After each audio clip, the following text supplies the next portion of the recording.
Okay, let's unpack this one. We've got a really fascinating source here. It's excerpts from something called myheartwants.pdf.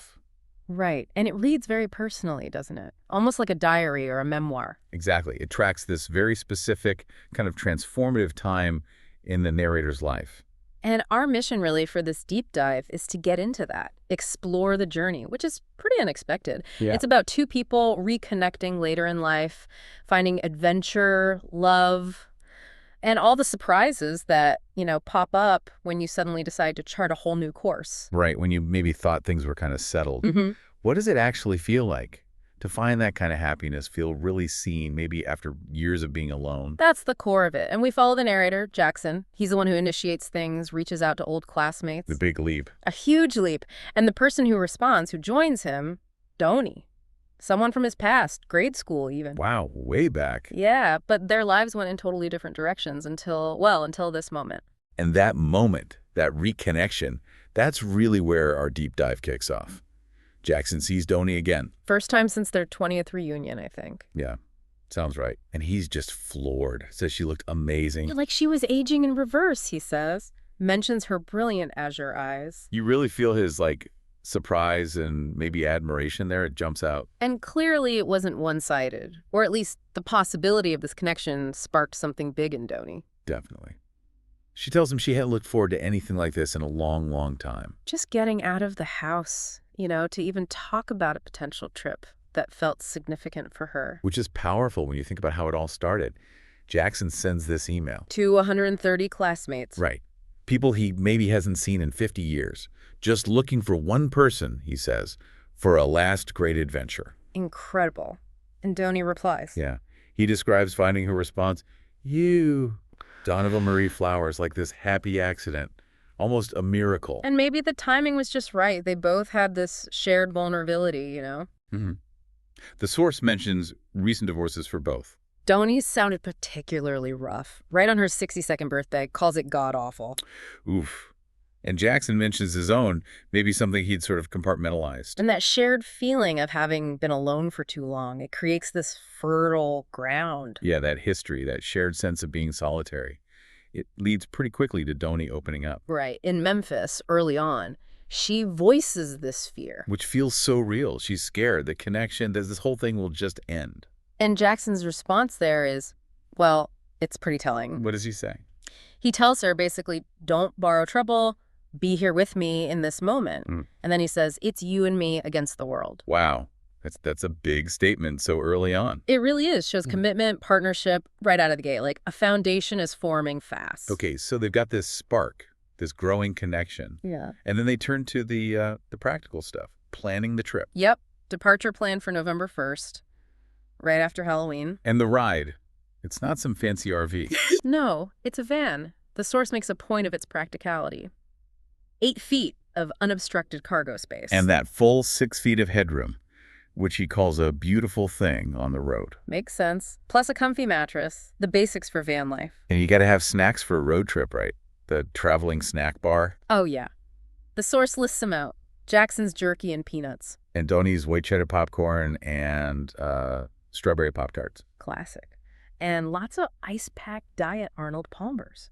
These little details, they make it feel so grounded, don't they? Amidst the big adventure idea. Totally. But then, right after the snacks, the mood shifts. The source brings in this touch of sadness. Right, before they even leave Maryland. Jackson's reflecting on his home, Fishing Creek. And Donnie noticed it too, the dead and dying trees in the marsh there. Acres of them. And it's not just, a sad sight. It's environmental. Saltwater intrusion. Climate change impact right there. Killing the trees from the roots. And then that really stark detail. Scientists predicting the lower county could be underwater by 2050. Yeah. It puts their personal journey, which is so hopeful, against this much bigger kind of somber backdrop. Reminder of the world they're temporarily leaving behind. So November 1st, a Monday, they head out. Described as Maryland's gray time. Overcast, cool, maybe perfect for hitting the road, leaving the familiar. Their route starts across the Choptank River Bridge onto US 50 West. And later they pick up the famous Blues Highway, Route 61. Naturally, music comes up. Jackson's a classic rock junkie. But Donnie's pretty easygoing about it. Says she can listen to almost anything or nothing. Adaptable, good quality in a travel partner. For sure. And road trips. They force conversation, don't they? Deeper stuff comes out. Absolutely. You're stuck together, miles rolling by, and yeah, they start sharing, talk about their fathers. Donnie remembers hers as always working, focused on the next job. And Jackson tells that really touching story about his dad passing away on his daughter's birthday. Oh, wow. And how his daughter saw it as Pop being with her every birthday now. That's lovely. Here's how quickly they got to sharing really personal stuff. Yeah, it suggests a real comfort level. Maybe accelerated by knowing of each other for so long. Like that shared history, even distant, gives them a shortcut past the usual awkwardness. Kind of. The source calls it a tribe history later. They're filling in the gaps fast. And they find another connection. Their parents retired to the same area down south. Esther North Footmyers, another little thread. Jackson also tells a story about a past trip, right? Aruba. Yeah, his 25th anniversary trip around 9/11. Things went sideways. Hurricane wiped out their first choice hotel. Yep, had to go with plan B. And he mentions the local beer. Smelled like kerosene. Tasted not much better. Exactly. A perfect little story about how life and travel rarely stick to the script. So their journey takes them to Memphis. They stay at the Peabody Hotel. Jackson calls it a grand hotel. Really takes in the over-the-top opulence. Compares it to the Fairmont in San Francisco. And Memphis seems to be where the connection really deepens, physically, emotionally. The source gets pretty explicit about their intimacy. Calls one time an hour of pure heaven, even a spiritual experience. And notes Donnie's comfort with her own sexuality. Yeah, contrasts it later, actually. And that there's that sweet detail, a French kiss in the hotel hallway. Just spontaneous moments. And it leads to a confession from Donnie. The true confession, while they're still in Memphis. She admits she had a big crush on him back in high school, senior year. But held back because he was kind of dating Becca. Didn't want things to be complicated. And Jackson's reaction. Pretty much disbelief. Whoa, you have got to be shitting me. Oh, adds another layer, right? This thing that could have happened decades ago. This is finally happening now. It makes you wonder about those near misses. Definitely. So from Memphis, they head south into the Mississippi Delta. Following the Blues Highway, Route 61, Jackson's passion for the music really comes through here. Yeah, he loves the history, the culture. And he reflects a bit on his own life, too. Mentions regrets. Not serving in the military, not learning an instrument. Little moments of self-reflection mixed into the travelogue. And a key stop, though it's a memory from a previous trip, is Po Monkeys. Right, this legendary juke joint in Marigold.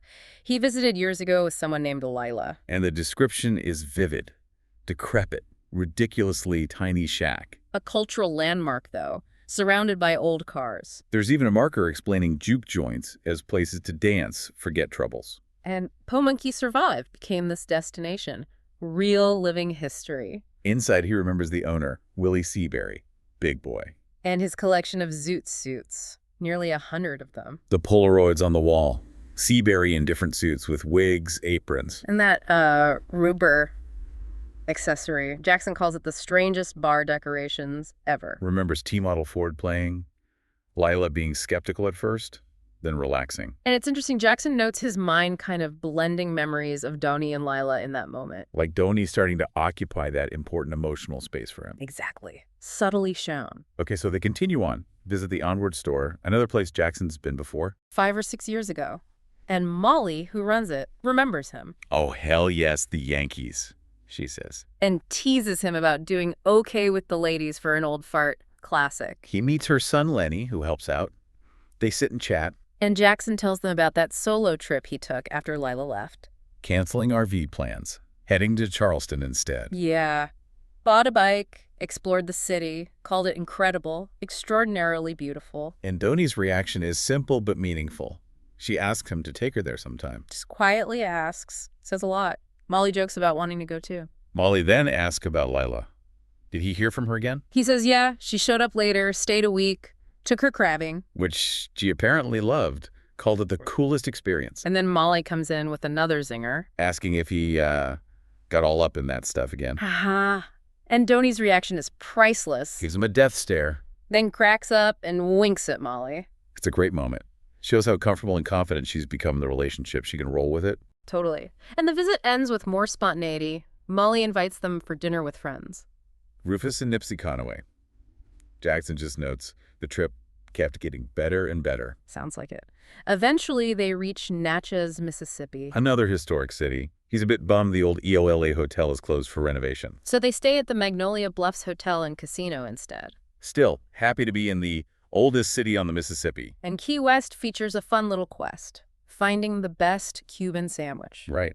Jackson tracks down the Key West Cuban coffee shop. High ratings. Describes the amazing smell, the sandwich itself, ham, pork, salami, cheese, pickles, the works. On Cuban bread, of course. A new thing for Donnie. And they got a little lost finding it first. Relatable road trip moment. Key West also means bikes. Good customer service from the hotel on the rentals. Visiting the southernmost point, watching the sunset at Mallory Square. The nightly clapping ritual. Though, the source notes, they never saw the green flash.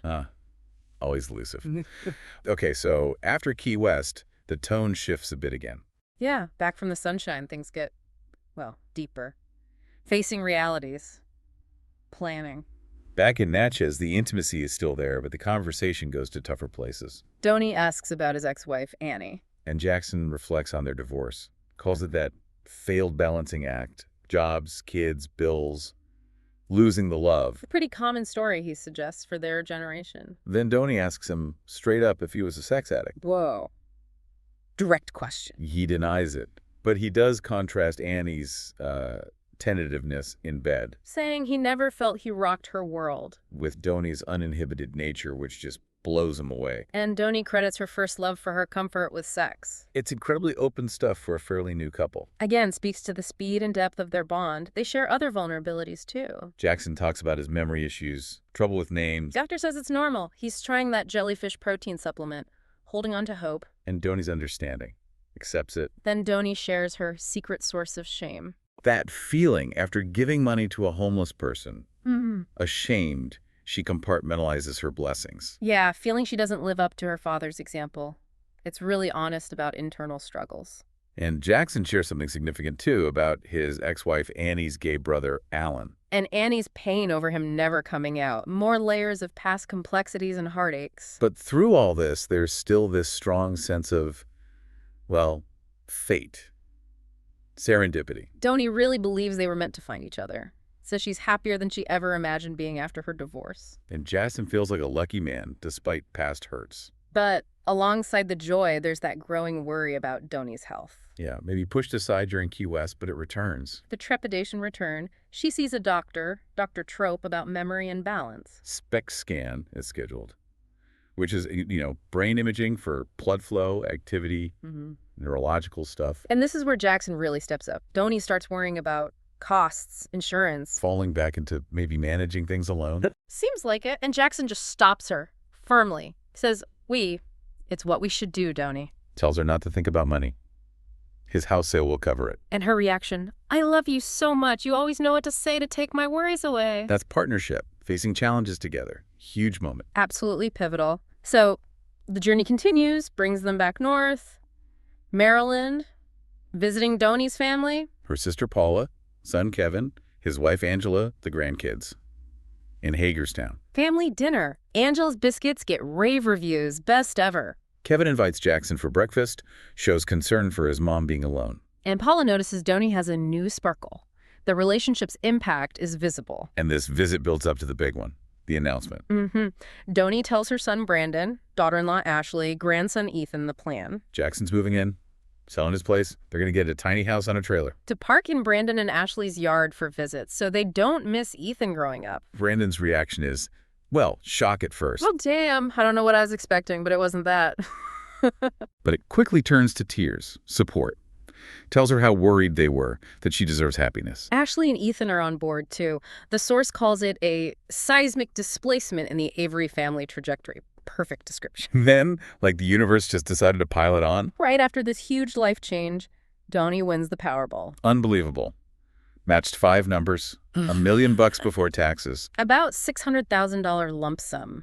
Jackson calls it the stuff of fantasy. And what do they do first? Not plan a luxury cruise. Nope. Immediate generosity, $25,000 to the Maryland Food Bank. Setting up college funds for all the grandkids. $75K for Ethan, $37.05 each for Jackson's. Giving $50,000 each to their kids, Donnie wants to help Brandon and Ashley pay off their house. Wow. That leaves around $400K. They plan a $10K family vacation for everyone, invest the rest. Jackson calls it their real-world Monopoly money giveaway, says it was so much fun to plan. It's amazing how quickly they default to sharing, supporting family, reinforces their values. Yeah, that Louis Armstrong, what a wonderful world vibe really comes through. And the connections keep rolling. Brandon and Ashley offer to buy Jackson's house. For $250K, Yeah. use it as a vacation rental, their own slice of heaven for crabbing trips. Jackson agrees immediately. Ashley's thrilled. It all just clicks into place. All these things, vulnerability, health scares, family blending, incredible luck, generosity, they solidify everything. Donnie tells him, "From now on, I go where you go, I'm all in." They're a big bet on each other. Jackson contrasts it with online dating. Their connection is deeper, rooted in that shared tribe history. And Donnie even starts rethinking her own beliefs, her agnosticism. Wants to revisit faith, maybe? So much has happened. So wrapping up this deep dive into myheartwants.pdf, what a ride. Seriously, we've seen Jackson and Donnie navigate this incredible chapter: reconnection, adventure, love, vulnerability. Facing real challenges, finding family acceptance, and just staggering luck. It really shows how life can surprise you with joy, even later on, even after tough times. And it definitely makes you reflect, doesn't it, about unexpected connections in your own life.